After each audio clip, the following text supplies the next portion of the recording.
인간의 얼굴을 가진 경제. 슈마허, 작은 것이 아름답다. 여기서 강조하고 싶은 것은 규모가 문제될 경우 인간의 요구 조건은 이중성을 띠므로 하나의 답변이 존재하지 않는다는 점이다. 인간은 목적에 따라 다양한 구조를 원한다. 이를테면 작으면서도 큰 것, 어느 정도 배타적이면서도 포괄적인 것이 그것인데, 사람들은 늘 이중적인 요구에 대한 최종적인 해결책을 큰 소리로 갈망하곤 하지만, 이는 마치 실제 인생에서 죽음이 아닌 또 다른 해결책을 발견할 수 있다는 것과 같다. 건설적인 작업을 위해서는 언제나 어떤 종류의 균형을 회복하는 것이 근본적으로 필요하다. 오늘날 거의 모든 사람이 거대주의라는 우상 숭배로부터 고통을 겪는다. 그러므로 작은 것, 이것이 적용되는 곳에서의 미덕을 고집하는 게 필요하다. 또한 만일 주제나 목적에 상관없이 작은 것을 맹목적으로 숭배한다면 이와 정반대 방향으로 영향력을 행사하고자 노력해야 할 것이다. 제1차 세계대전이 일어나기 3년 전, 독일에서 태어난 한 청년이 영국 옥스포드 대학교 장학생으로 선발되어 유학길에 올랐다. 그곳에서 경제학을 전공한 그는 결국 영국으로 이주하는데 제2차 세계대전이 발발하자 강제 수용소에 끌려갔다가 풀려나 농장에서 일하게 되었다.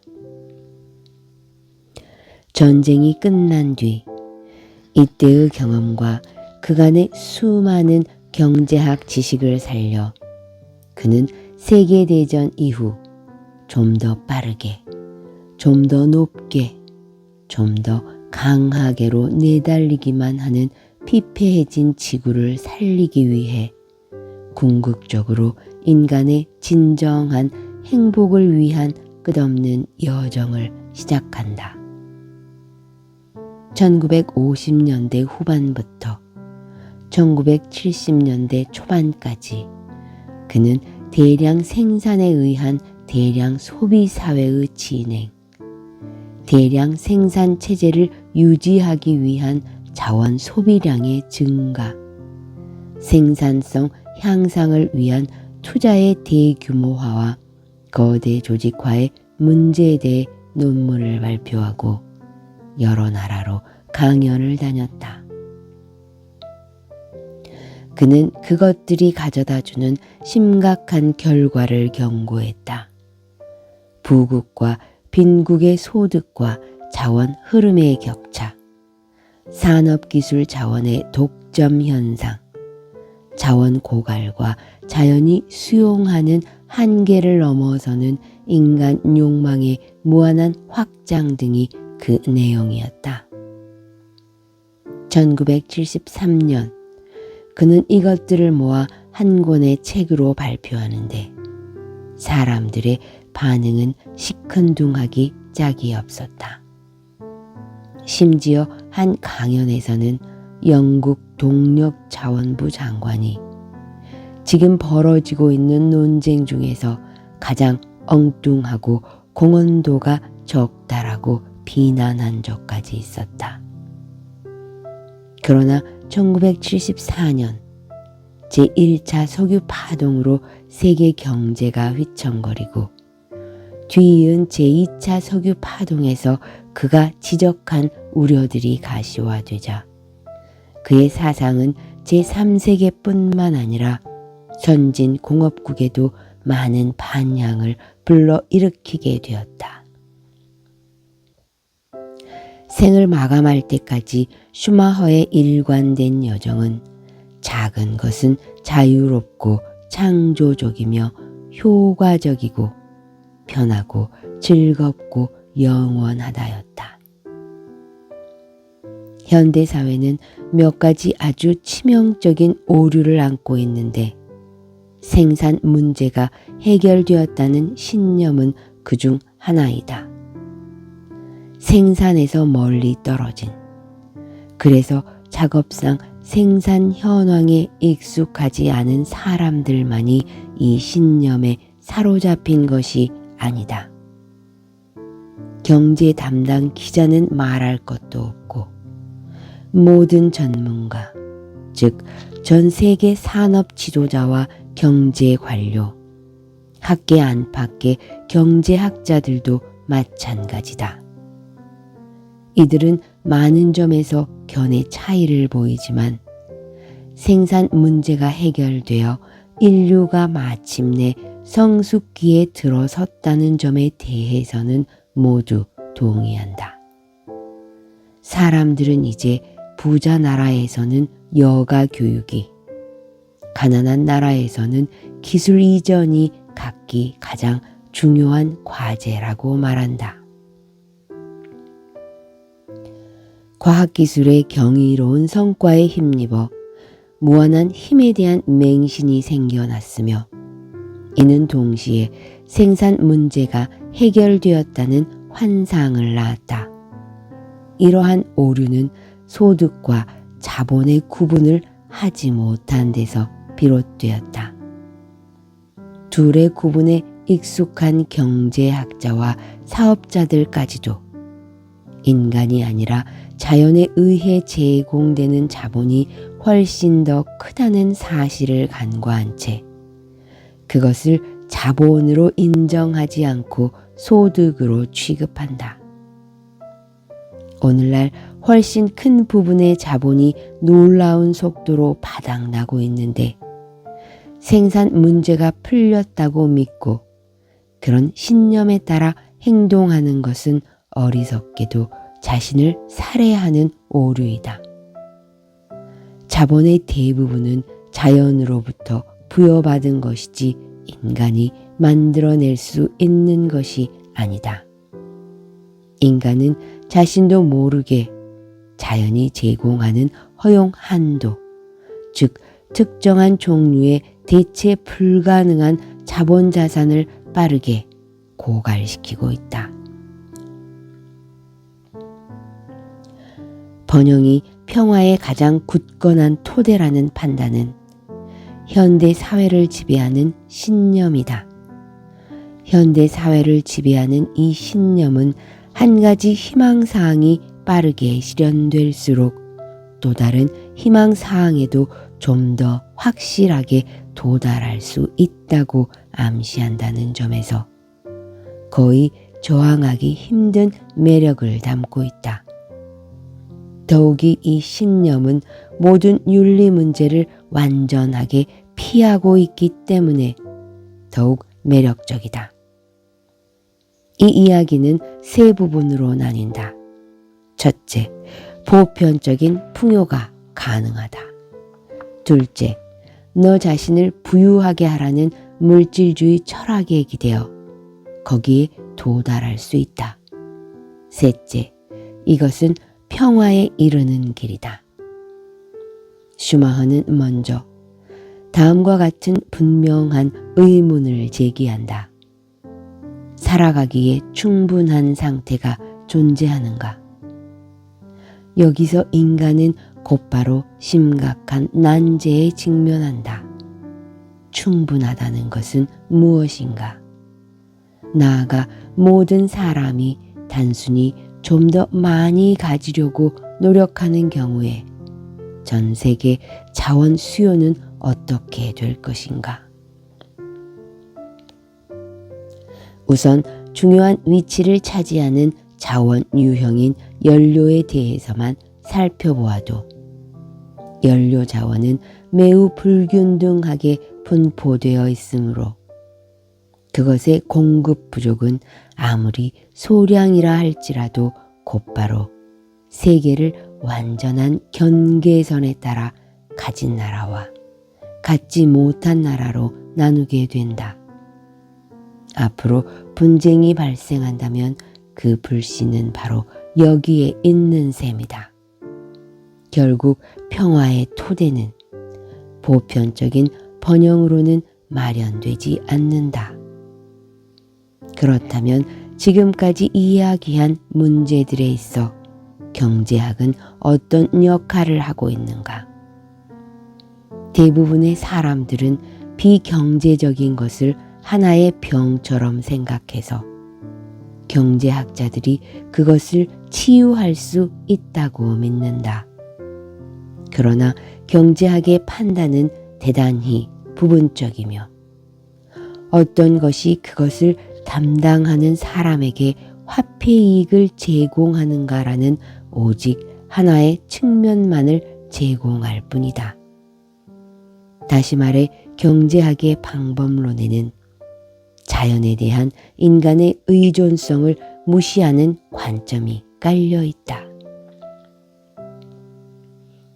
이처럼 경제학은 인간의 본성 중에서도 탐욕이나 시기심 같은 아주 강한 충동과 관련되기 때문에 경제학의 한계를 이해하고 밝히는, 곧 인간을 환경과 함께 다루는 메타 경제학을 이해하는 일이 오늘날 점점 더 중요해지고 있다. 슈마허는 이 메타 경제학을 적용해 그 실천 방안으로 불교 경제학을 예로 든다. 부의 근본 원천이 인간의 노동이라는 점에는 반론의 여지가 없다. 그러나 경제학자들은 노동을 필요악 정도로 여기도록 교육받았고, 고용주 입장에서 노동자는 최소로 줄여야 하는 항목일 뿐이다. 노동자 입장에서 보면 노동은 비효용이다. 여가와 편안함을 희생하는 것이며 임금은 이 희생에 대한 보상이다. 그러나 불교적 관점에서 보면 노동의 역할에는 적어도 세 가지가 있다. 인간에게 자신의 능력을 발휘하고 향상시킬 기회를 부여하는 것, 다른 사람들과 공동의 임무를 수행함으로써 자기 중심적인 생각을 극복하는 것, 생활에 필요한 재화와 서비스를 만드는 것. 이를 어기는 일은 범죄 행위나 다름없으며 악행으로 여겨진다. 불교 경제학은 물질주의 경제학과 커다란 차이를 보이는데, 이는 불교가 문명의 본질을 욕망의 증식이 아니라 인간성의 순화에서 찾기 때문이다. 물질주의자는 주로 물질에 관심을 보이지만 불교의 관심은 물질이 아니라 해탈이며, 해탈을 방해하는 것은 부가 아니라 부에 대한 집착이며 탐하는 마음이다. 따라서 불교 경제학의 핵심은 소박함과 비폭력이다. 오늘날의 경제 개념은 기업가로 하여금 인간 요소를 배제하도록 만드는데, 그 이유는 기계가 인간처럼 실수하지 않는다는 점 때문이다. 그래서 기계화를 서두르고 더욱더 큰 단위만을 추구하게 된다. 이때 생산수단을 소유하지 못한 사람들은 노동으로부터 소외된다. 거대주의와 기계화의 경제학이 인간을 자본의 노예로 전락시키고 있는 것이다. 슈마허는 인간은 서로를 이해할 수 있는 소집단에서만 자신의 정체성을 유지할 수 있다고 말한다. 그러므로 인류는 소규모 단위의 다양성에 대해 긍정하는 법을 배워야 한다. 지난 세기 동안의 고도 성장이 실제로 모든 인류의 생활을 편안하게 해주었는가를 살펴보면 그렇지 않다. 부자는 더 부유해지고 가난한 자는 더 가난해지고 있다. 더 심각한 것은 후진국이 선진국의 생산 소비 패턴에 종속되어 생기는 의존 상태이다. 서구의 경제 구조가 원조와 협력의 이름으로 이식되어 벗을 수 없는 종속의 올가미를 씌우는 것이다. 이 역시 거대주의에 대한 우상 숭배의 결과이다.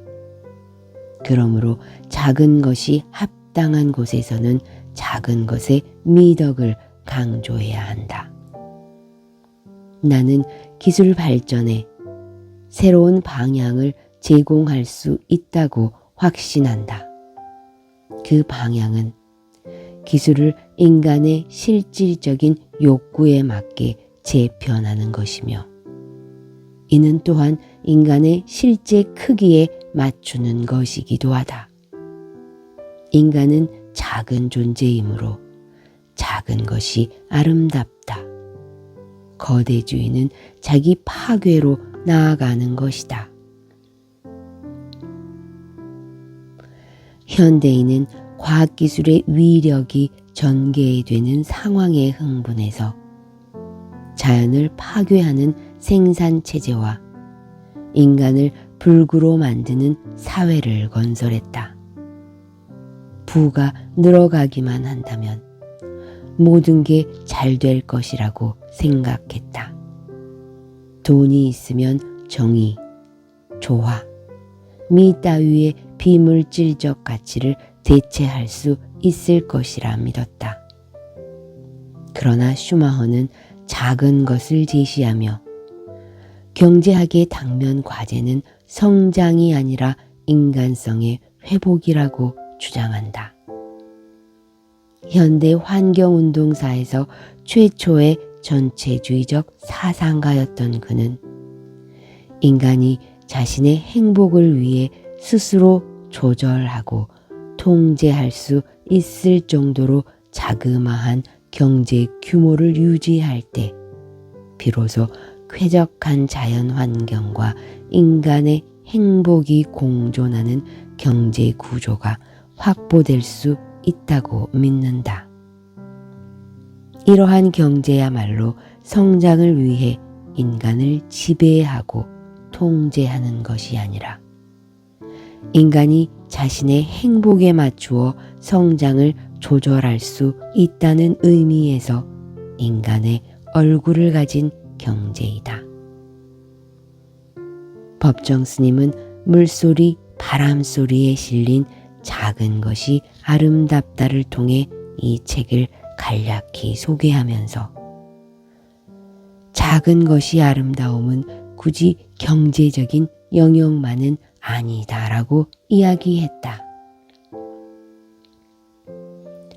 자연스럽게 조화를 이루고 있는 것은 무엇이든지 아름답다며 1983년 당시 절 안에 거대 건축물을 새로 쌓아 올린 화엄사와 송광사를 예로 들어 잔잔하고 예스러운 가람을 헤집는 멋없고 거추장스러운 부조화의 일침을 가한다. 아울러 스님은 덧붙였다. 세속적인 거대주의와 물질주의의 허상에서 벗어나 작고 알찬 데서 진실하고 아름다움을 찾아야 한다. 마하트마 간디의 몸무게는 40kg밖에 안 되었다고 한다. 그토록 작은 몸속에 위대한 혼, 마하트마가 깃들 수 있었던 것이다. 작은 것이 아름답다. 그러니 큰 것은 추해지기 알맞다. 독일 출신의 영국 경제학자 슈마허의 에세이 모음집 작은 것이 아름답다. 인간 중심의 경제를 위하여는 1973년 블론드 앤 브릭스에서 출간되었다. 작은 것이 아름답다는 말은 진정한 세계 평화는 내셔널리즘의 괴물인 강대국들이 깨어져 조그마한 나라들로 대체되지 않는 한 기대하기 어렵다는 주장을 한 그의 스승 레오폴드 코어에게서 물려받은 것이다. 타임즈 문학판이 꼽은 제2차 세계대전 후의 중요 저작 100선 안에 든 이 책은 1999년 하틀리 앤 마크 출판사에서 작은 것이 아름답다. 인간 중심의 경제를 위하여 25년 후의 회고라는 제목으로 개정판이 출간되었다. 여기서는 2002년 문예출판사에서 이상호의 번역으로 출판된 작은 것이 아름답다를 토대로 하였으며 그 밖에 1999년 김진욱의 번역으로 법무사에서 나온 것 외에 몇 종의 번역서가 더 존재한다. 슈마허의 또 다른 저작으로 인간 중심의 경제를 조직하자고 제안한 내가 믿는 세상과 소유를 통해 빈곤을 해결하려 하지 않고 소박함과 겸손함으로 진정한 만족에 이르는 길을 찾으려 했던 이들의 노력을 소개한 자발적 가난이 번역되어 있다.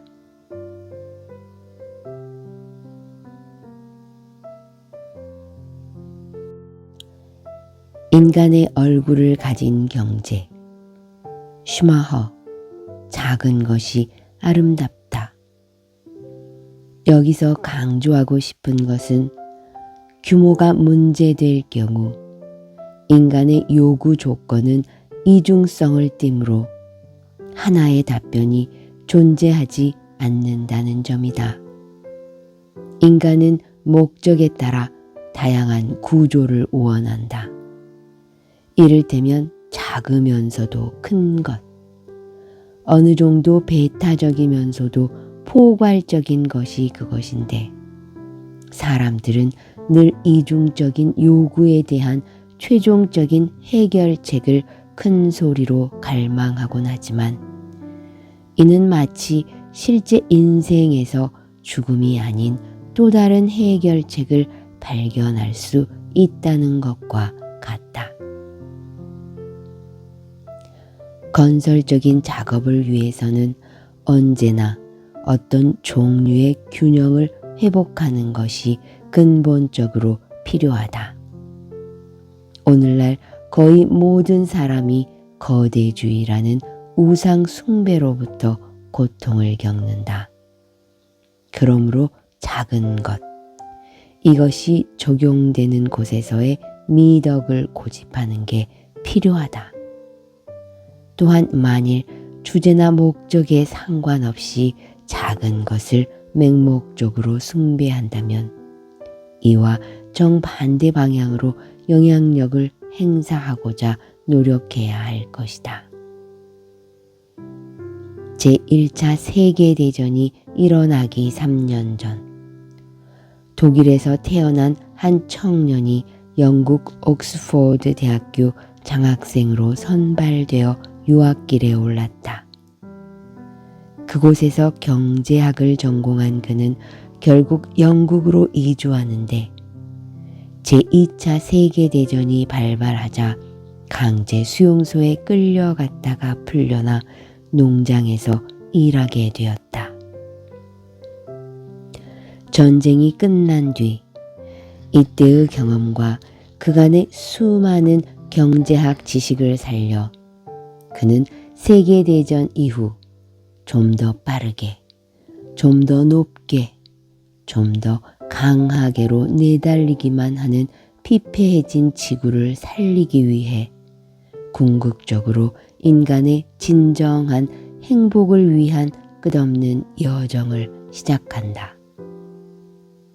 1950년대 후반부터 1970년대 초반까지 그는 대량 생산에 의한 대량 소비 사회의 진행, 대량 생산 체제를 유지하기 위한 자원 소비량의 증가, 생산성 향상을 위한 투자의 대규모화와 거대 조직화의 문제에 대해 논문을 발표하고 여러 나라로 강연을 다녔다. 그는 그것들이 가져다주는 심각한 결과를 경고했다. 부국과 빈국의 소득과 자원 흐름의 격차, 산업기술 자원의 독점 현상, 자원 고갈과 자연이 수용하는 한계를 넘어서는 인간 욕망의 무한한 확장 등이 그 내용이었다. 1973년 그는 이것들을 모아 한 권의 책으로 발표하는데 사람들의 반응은 시큰둥하기 짝이 없었다.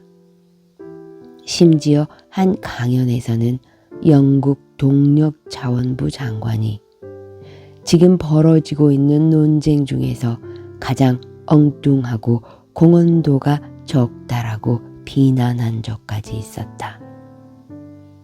그러나 1974년 제1차 석유 파동으로 세계 경제가 휘청거리고 뒤이은 제2차 석유 파동에서 그가 지적한 우려들이 가시화되자 그의 사상은 제3세계뿐만 아니라 선진 공업국에도 많은 반향을 불러일으키게 되었다.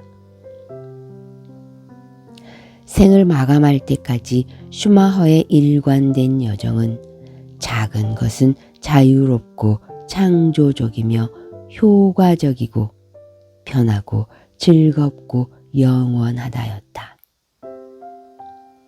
현대사회는 몇 가지 아주 치명적인 오류를 안고 있는데 생산 문제가 해결되었다는 신념은 그중 하나이다. 생산에서 멀리 떨어진, 그래서 작업상 생산 현황에 익숙하지 않은 사람들만이 이 신념에 사로잡힌 것이 아니다.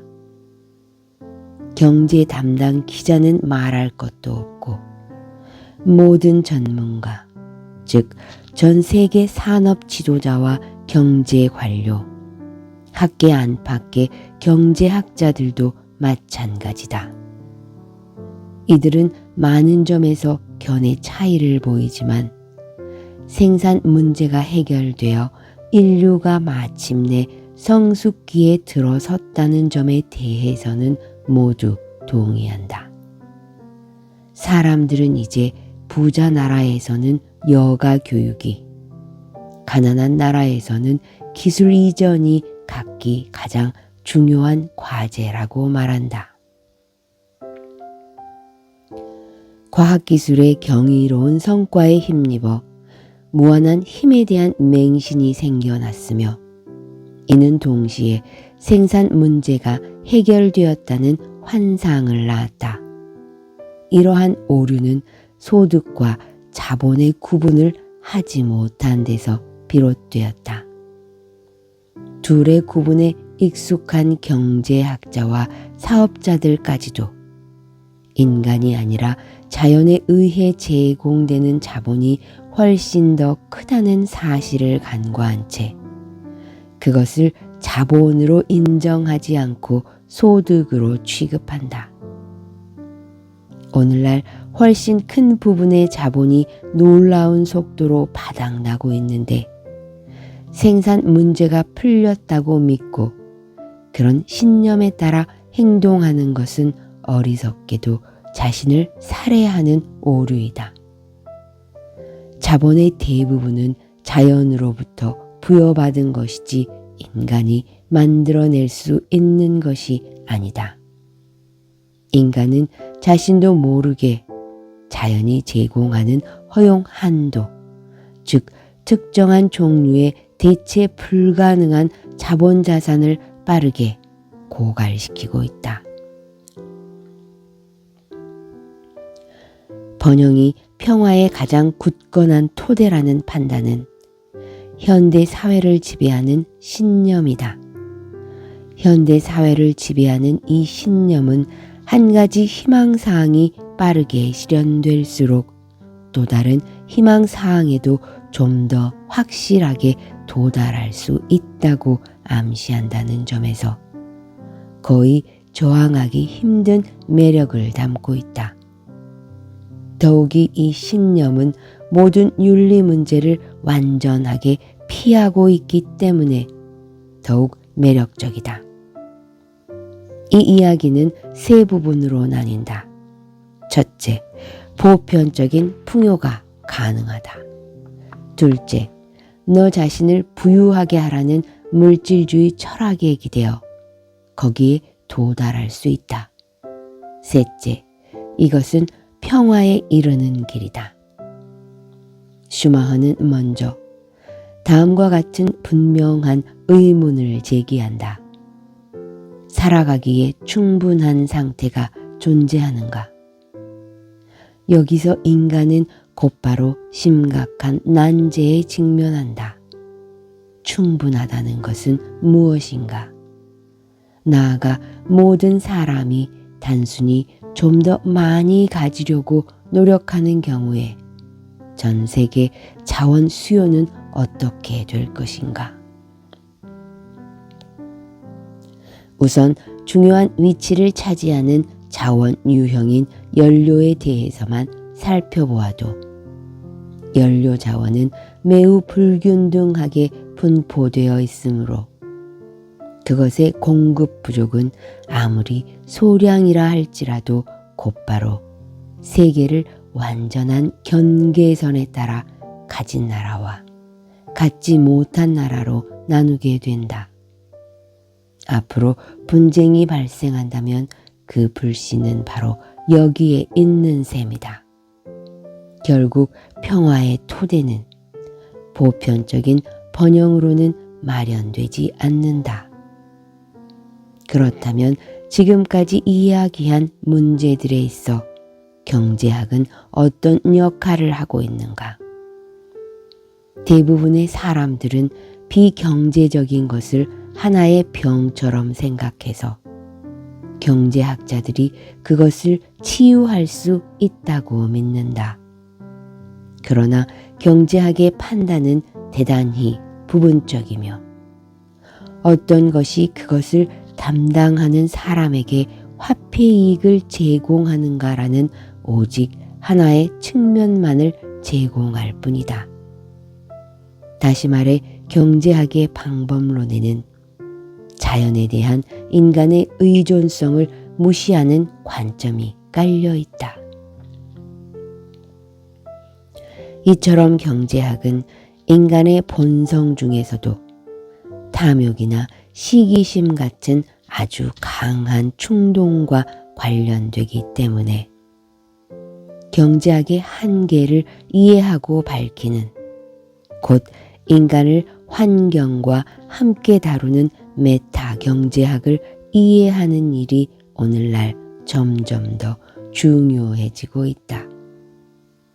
슈마허는 이 메타 경제학을 적용해 그 실천 방안으로 불교 경제학을 예로 든다.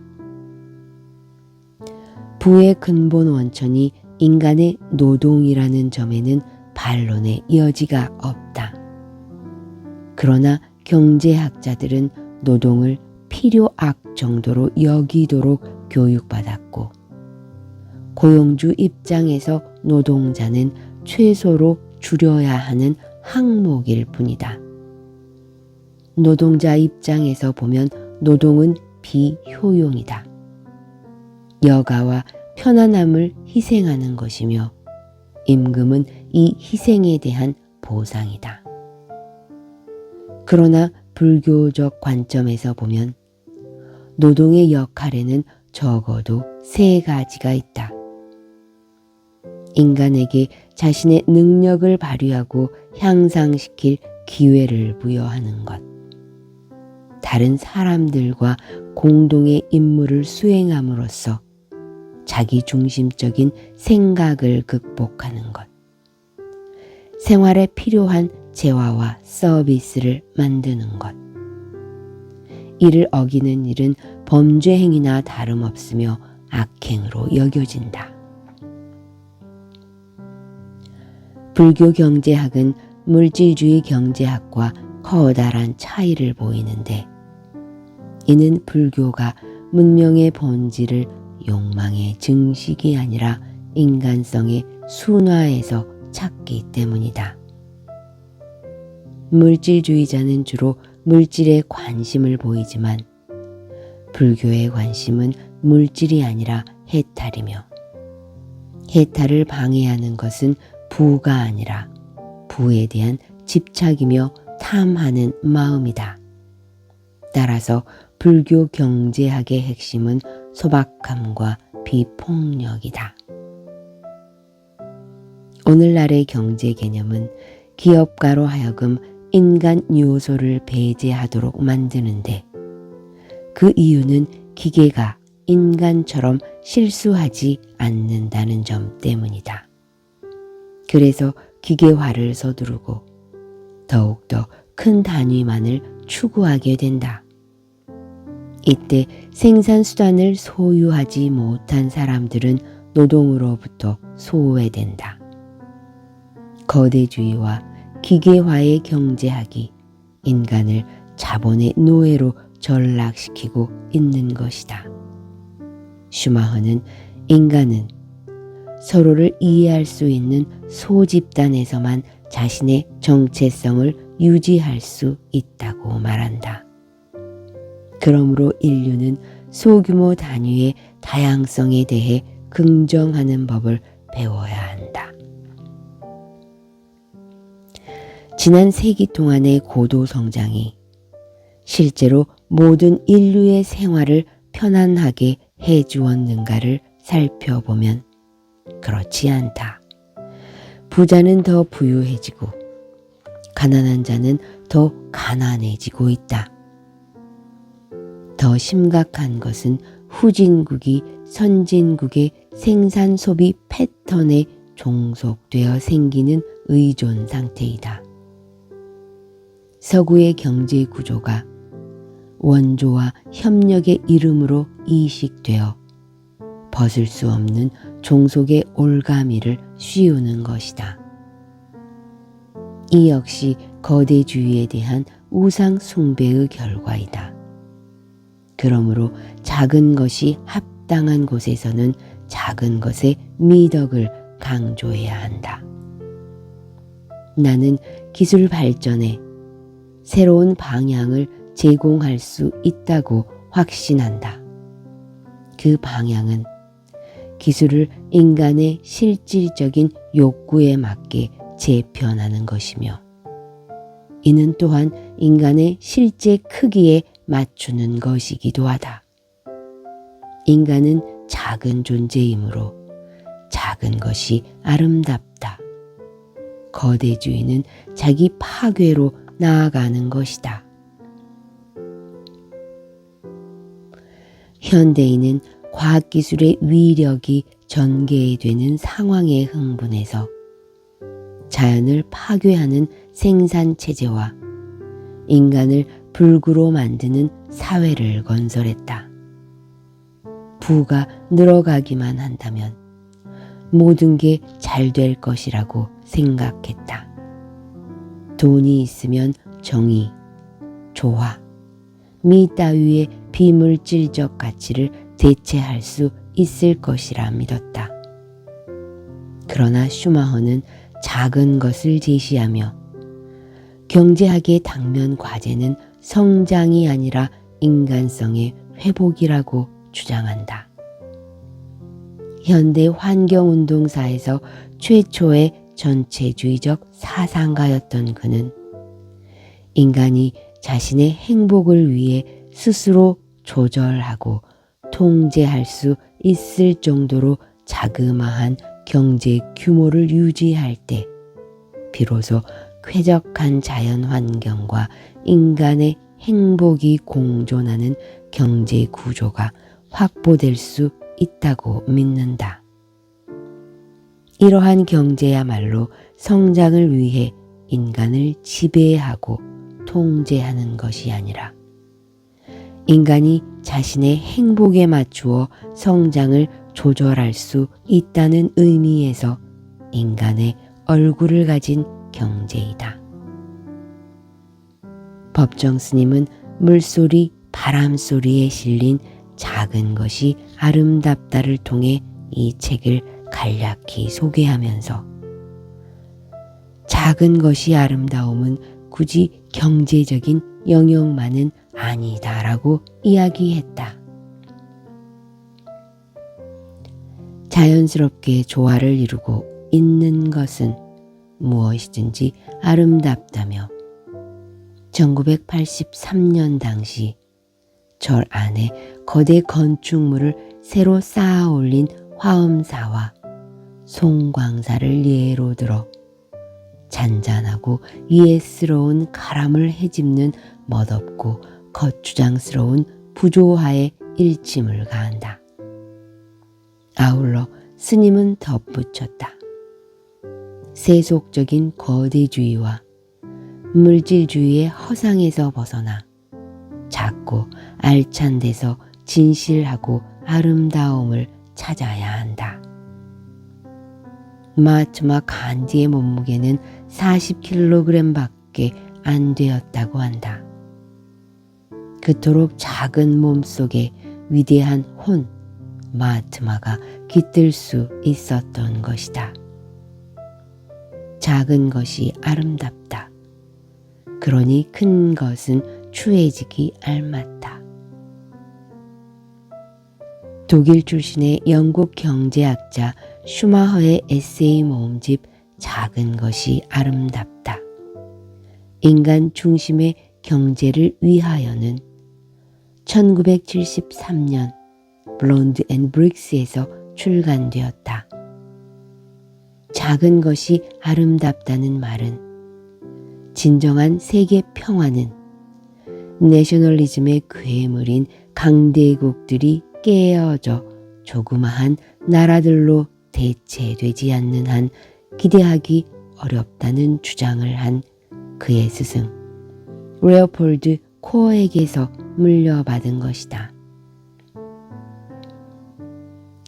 타임즈 문학판이 꼽은 제2차 세계대전 후의 중요 저작 100선 안에 든 이 책은 1999년 하틀리 앤 마크 출판사에서 작은 것이 아름답다. 인간 중심의 경제를 위하여 25년 후의 회고라는 제목으로 개정판이 출간되었다. 여기서는 2002년 문예출판사에서 이상호의 번역으로 출판된 작은 것이 아름답다를 토대로 하였으며 그 밖에 1999년 김진욱의 번역으로 법무사에서 나온 것 외에 몇 종의 번역서가 더 존재한다. 슈마허의 또 다른 저작으로 인간 중심의 경제를 조직하자고 제안한 내가 믿는 세상과 소유를 통해 빈곤을 해결하려 하지 않고 소박함과 겸손함으로 진정한 만족에 이르는 길을 찾으려 했던 이들의 노력을 소개한 자발적 가난이 번역되어 있다.